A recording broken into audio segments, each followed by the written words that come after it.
Hello, everyone. I'm P. Renada. Welcome to Rappler Talk.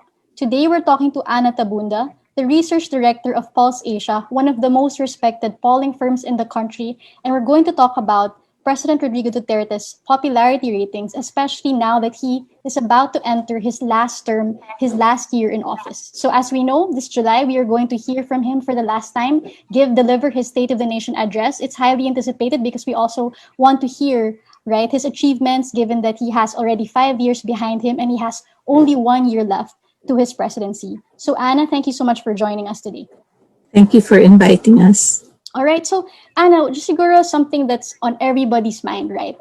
We've seen a very turbulent 5 years under the Duterte administration, from the drug war, which led to very controversial headlines for the president, to 2020 and 2019, where we saw the pandemic really test this government's leadership and its response to such a health crisis. So, siguro one thing that astounded a lot of observers, right, was that Pulse Asia released a survey October last year showing that 9 out of 10 Filipinos approved of the Duterte administration's response to the pandemic. And for some people, it was surprising because just looking at the absolute figures, right, where we had a severely hit economy due to very strict lockdowns, but at the same time, we saw uncontrolled transmissions of COVID-19 despite that strict lockdown. People were thinking, how can President Duterte possibly survive in terms of popularity? So, siguro just your quick take on that. Like, what would you say, seeing these months play out, the pandemic response play out, why would you say Filipinos still approve of the president's response to the pandemic?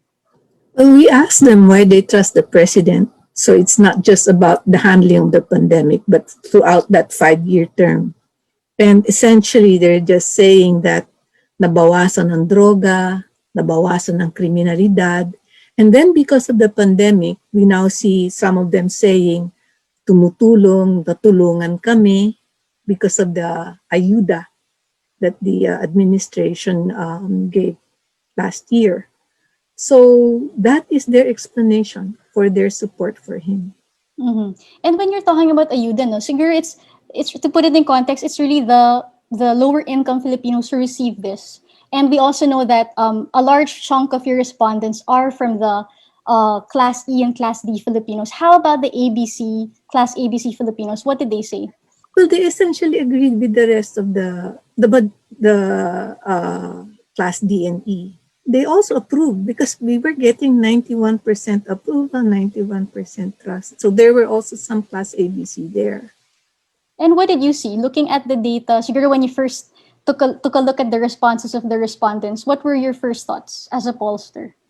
We were also surprised that it was high, considering that the economy was severely hit. And we knew that a lot of people lost their jobs and a lot could not go to their jobs every day.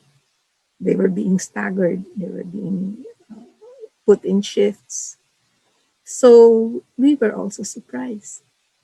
Mm-hmm. I've also read some analysis by some observers, like for example, si veteran journalist Luis Teodoro was citing a possible fear factor as a possible reason why Filipinos overwhelmingly still approve of the president.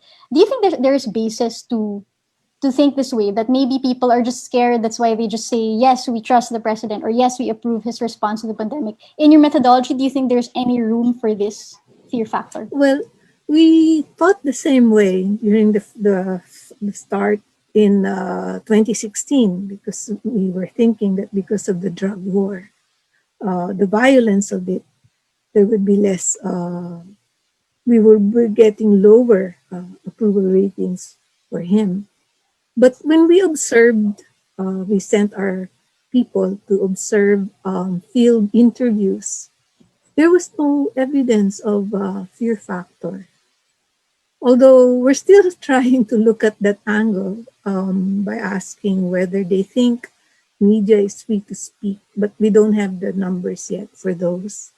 So we're still looking at it if it's possible that there is a fear factor. But from what we have been observing, we weren't seeing any evidence of it. So what was the evidence you're mentioning that persuaded you that maybe fear factor isn't actually happening, isn't Because consideration? when our people went with the field interviewers, the people would actually say, because they're given the rating board, and so that on the rating board we have yung talagang aprobado, aprobado. They would put, dito to, dito ito, talagang aprobado. So it was voluntary. And so that's what we have been observing. I guess siguro in relation to this, no, we also saw another polling firms, social weather stations naman have a survey where they said that um, a lot of Filipinos reported being scared or thinking it's dangerous to publish anything critical of the Duterte administration. You have different methodologies, but I'm just wondering how you would reconcile this figure to maybe the possibility of fear factor playing into surveys. Well, it's possible there's fear factor. We're just not seeing it when we're going out into the field. It's Mm-hmm. possible they fear giving negative comments. But when we do ask them why they trust this president, they do have their reasons. They give their reasons. Nasabi mo nga, Anna, that you were saying that because people feel na natulungan naman sila during the pandemic, right? Like kahit pa paano naman may ayuda, kahit 1,000 or 2,000, but they receive something. And I guess to a Filipino, maybe someone who expected something worse, a worse outcome, given the pandemic was so scary, especially at first.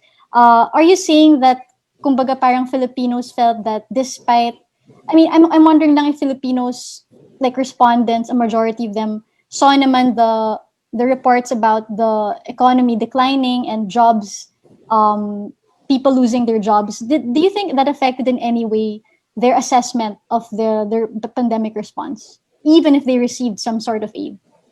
Apparently, it did not, because they were telling us that this was the effect on them, that they lost their jobs, okay, that they are unable to report for work. And yet, okay, when we ask them why they trust him, they say, well, some of them said, well, because of the ayuda. Wow, They, so it they all boils probably down. think that this pandemic is really a problem that's very difficult to handle. That's why they're giving the administration some leeway. So, kumbaga, they don't really trace the hardships of the pandemic to the Would leadership, to be Duterte, but yes, more of everybody else is experiencing it, and we're just happy to receive something from the government. because they also know that this is happening worldwide. Mhm. Okay, I see. Siguro bigger picture, right? So, but the pandemic is just one aspect of the presidency we've seen. In the past 5 years, and dami ring ibang controversy, the drug war. We just heard about the ICC developments. Marami, like his misogynist statements, his threats against ABS-CBN and other media. I mean, studded by controversies talaga yung administration ni President Duterte. But at the same time, he himself courted controversy, right? With his statements, with his controversial kill threats. So, siguro, given that we are approaching the start of his last year, we are approaching his last SONA, you've seen in Pulse Asia how his survey ratings kept at a high level, right? What would you say? What's your comment on that? How would you assess the president's performance in terms of just his survey ratings? What do they say about the president? Well, they say they trust him. They think he's doing his job. Actually, it came out. Somebody told us that when he was talking to the people about the pandemic, and it was done at late hours. They in an FGD, they actually think that he's very industrious. He's working all until Mm. that late hour. Wow, so yun yung effect pala ng kanyang weekly talk to the nation because it's At actually least, a key messaging initiative of the of Malacanang. Every week, Monday or Wednesday, he will really have this talk to the nation. So according to your respondents, it's actually working as a messaging strategy. in an FGD, we were just told, Mm, not the survey. It I was an see. FGD result. What else were they saying convinced them that Duterte is trustworthy, especially at this time? What other interesting feedback did you get on that regard? Well, before the pandemic, they were also saying ginagawa niya yung sinabi niyang gagawin niya. That's really, you can really trace that to the drug war. To them, it's a promise that was kept. And these, siguro the responses that you were getting, and looking back nga at the performances of past presidents where we've seen a phenomenon where towards the end of their presidency, bumababa na yung kanilang popularity. We're not seeing that with Duterte. Why do you think this is so? And siguro could you give us an idea of how different Duterte's performance is compared to the past presidents you've surveyed? Let's take the most recent past president. By this time, his performance and trust ratings were already in 40 plus percent, 43%, something like that. But here we see Duterte, throughout his administration, his approval ratings range from 75% to 91%, trust range from 72% to 91%, and is still maintaining those high levels. Mm-hmm. And we can see the extent to which they trust him in the sense that when we run these pre-electoral presidential lists, the leading possible candidate is Sara Duterte. How about Bongo, his other purported anointed one? Is he also doing just as well as Sarah? Now, Sara is really leading the pack. Or are any other figures, maybe not necessarily opposition, but just not Sarah, or are any of them coming close to Sarah from your No, there are oh, four of them behind Sara, but they're tied for second place. mm-hmm. That Far behind that's her? they're behind her. She's ahead. So Anna, with Pulse Asia's surveys on pre-electoral candidates, who do you see being voted or being touted by respondents as possible preferred candidates for president? Well, based on our last survey in February, okay, Sara Duterte was leading. She was at 27%. Her voter preference was at 27%, while Bongbong Marcos, Grace Poe, Isko Moreno, and Manny Pacquiao were tied for second place. They were garnering 11 percentage points to 13 percentage points. So the voter preference for Sara is double that any of the four, at least double. Where is Vice President Lenny Robredo in your survey results? Well, she obtained single digit voter preference. Mhm. So given that these four, no, you mentioned the four, uh, not all of these naman are um, identified with the opposition. How do you think respondents see them, view them as? Well, I don't. They are, yes. They're not viewed as being part of the opposition. Grace Poe and Isko Moreno, Bongbong Marcos also, especially Manny Pacquiao. But as for Grace Poe and Isko Moreno, they're also not viewed as being part of the administration. Mhm. So this could mean yun nga, that it's just proof that his popularity endures and he would definitely have a big role to play in the elections. Uh, Yes. See, there's also mention naman that all presidents, when they come into elections where mag-shift na yung administration, there's always an element of their power of endorsement. Do you think that compared to Pinoy, President Duterte's power of endorsement would be much bigger and thus would make him more powerful this time around? I think it would be more powerful How because would, of the trust and the approval ratings he's getting. given that, what do you think would that mean for his last year in power? Kasi diba, people are saying na pag last year, lame duck na yan. What does it mean for Duterte to still be popular at this point? What can he do then in his last year with this popularity? Well, he can basically proceed as he has been proceeding. I mean, he can be controversial and still, I don't think he will become a lame duck president.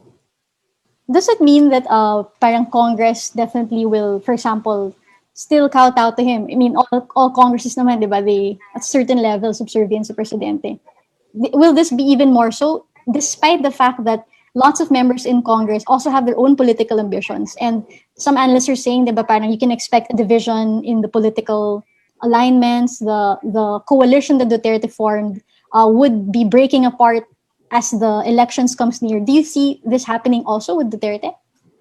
I'm not so sure about that. There is a possibility that the coalition will be weakening because of the ambitions of others, not just in Congress, because there are others also who are aspiring for the presidential and vice presidential positions. So there could be some weakening there. Nevertheless, his endorsement power, his endorsement power will be quite strong. Why do you think Duterte has managed to keep his rating so high? I mean, not just pandemic wise, but in general, right? In his past 5 years in office, what is he doing right? You think? I think he really scored in a major way when he launched this anti-illegal drugs campaign, and that sort of convinced them that he is able to do what he wants. He says he will do.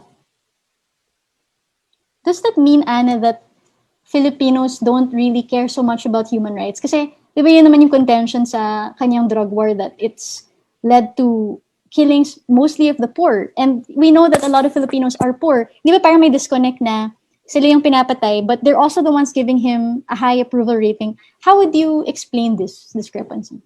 If it's a Because discrepancy. those, you see, they're all, most of them are poor, yes, and in a poor community, the drug addicts would be the minority.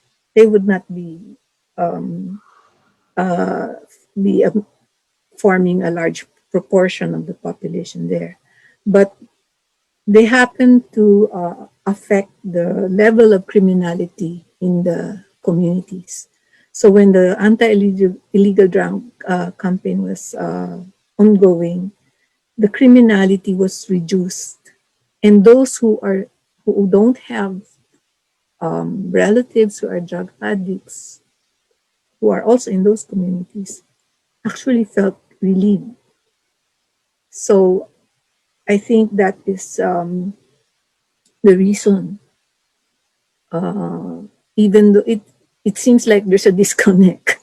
But yes, maybe they didn't see it in terms of human rights violations. They probably viewed drug addicts as being against the law. Of course, due process indicates that there should be a way to handle that and not just, a killing spree.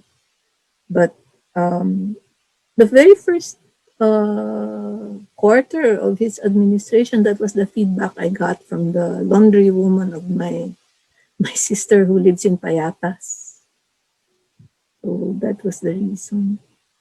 How about the higher income Filipinos? Like, you would think that their concerns would mostly siguro be about urban order, right? Like traffic, solving traffic. I'm sure the pandemic hit the middle class very much because a lot of businesses went out of business due to the health crisis, due to the strict lockdowns. Why are they still supportive of President Duterte? Okay, there's a portion of the middle class and upper class that's critical of the president. There's that portion. Now, the other portion, well, perhaps they think there's more order, despite the fact that, okay, they also suffered economic losses during the pandemic. Again, the problem with the pandemic is it's viewed as something that's just too huge, okay, and it's worldwide. That they're giving the administration. I think they're giving the administration some slack. Mm-hmm. I was speaking to Cleve Arguelles. He's a political analyst with the De La Salle University, and he was saying that it's possible that the pandemic even bolstered President Duterte's ratings. In fact, it might have, kumbaga, reaffirmed his mandate for a lot of Filipinos because populist leaders now like him tend to thrive in emergency situations like this. Does that reflect, you think, in the surveys you've seen and maybe the respondents you've heard from this thinking? Well, since he maintained his ratings, I don't think it was bolstered. It just stayed high. Mm. So it just kept him afloat. It didn't hurt him, but Yes, neither did naman it I bring think him to new levels. Yes. So moving towards elections, right? So 2022 is near, very near. In fact, it's around the corner. People are already announcing their political shifts and realignments. Do you think that there is an opportunity here? We know that Duterte's ratings are high, but and the pandemic continues to be an issue. Do you sense any opportunity for politicians, different competitors, different aspirants for Malacanang to kind of a way for them to be relevant despite Duterte's popularity, to challenge him in the elections? There's opportunity, but it will be quite difficult. They, they will really have to be careful. Does it necessarily mean that Filipinos would most likely drift away from a solid opposition figure? What does it mean for the opposition, basically, that Duterte is still popular? It's making it very difficult for the opposition candidates to get in, not just for the presidential or vice presidential, but even the senatorial election. Do you think, though, that voters would be open to a figure who is not opposition, but neither is he Duterte's anointed one? I mean, is there room for that, you think? It's possible. It really depends on the personality of that person who is not opposition opposition. Are you saying that when you say personality, what do you mean? Like what would be a personality that wouldn't turn off voters who are supportive of the president? I think that it is important that that person is not perceived to be part of the elite. Mm. Elite meaning like Some military elite. meaning they can relate to that person. So someone also kind of populist, may populist bent rin siya dapat. Ganun. Yes, yes. Mhm. That's where our politics is really personality based. Mhm. Yeah, and Duterte just, I guess, proved that again to everybody, right? Mhm. Sige. Siguro, Anna, last question. Like, given that we have just 1 year left, what would be Duterte's challenge do you face? Actually, before that, no, I also want to know, is Pulse Asia going to release more surveys? Because we usually release around March, diba? And also around June. But so far, we haven't received any new ratings from Pulse. Could we ask, when do we expect new survey results for the president, for the cabinet also? We may not be releasing the performance and trust ratings of the president. They don't change. So what we have been releasing are the results of the pre-electoral questions Mm, and the handling of the pandemic. but you've conducted those surveys, yung March, June.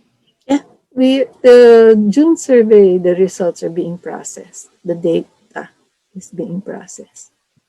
Were these surveys conducted physically also, or by Yes, mobile? face to face. Oh wow! So They you were were able to face to resume face. the face to face. That's Yes. good. And you'll be releasing this soon. I mean, you'll be releasing The it. We'll be raising the results on the pandemic, but not necessarily the performance and the trust ratings of the president. They don't Ah, change. they don't change. So you're saying, but I mean, whether or not they change, wouldn't the public want to know also? We have not released recently. Mm. Why though? What's the rationale behind the decision? They're not changing. So safe to say he's still maintaining those high It's ratings. maintaining those, yes. All right. Okay. Yeah. So now I will go to my last question.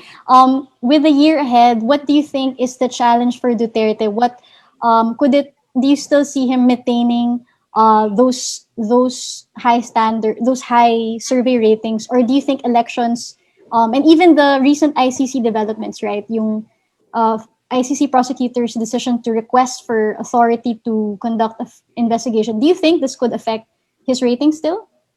I don't think the ICC will be the developments with the ICC will be able to affect his ratings. I think he will continue to maintain those high ratings. So, in terms of ratings, main- he will just be able to proceed as before, even if it's already last year. But because of the elections, it's possible that the coalition will be weakening. Okay, the coalition among the president's men could be weakening, but the president himself will continue to be highly regarded.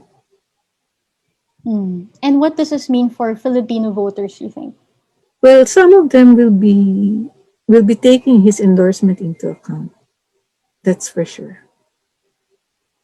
The others, it will depend on who the candidates are. Given that Duterte has defied so many patterns, the usual trends that we see in surveys, how do you think he has changed the democratic landscape or the political landscape in the Philippines? Well, we have a strong man here. just the just look at the shutting down of ABS. Mhm. That's the change. That's a big change. You don't see the likelihood of, for example, a Biden turnaround happening kasi people are saying, oh, sa US, they rejected the Trumpism because Biden naman ended up winning. Even if Trump continued to make a good performance in elections, still Biden won. You don't see that happening in the Philippines. Not necessarily, no. Okay, all right. Thank you, Anna, for those Thank you. insights. It was Thank you. we're all watching and waiting. Given that the last year, lots of things can happen. I mean, elections is always an exciting activity for Filipinos who love to vote, diba, for their president and vice president. So again, thank you, Anna, for joining us. To our viewers, thank you for watching Rappler Talk. Again, I'm Pierre Nada. Thanks for watching.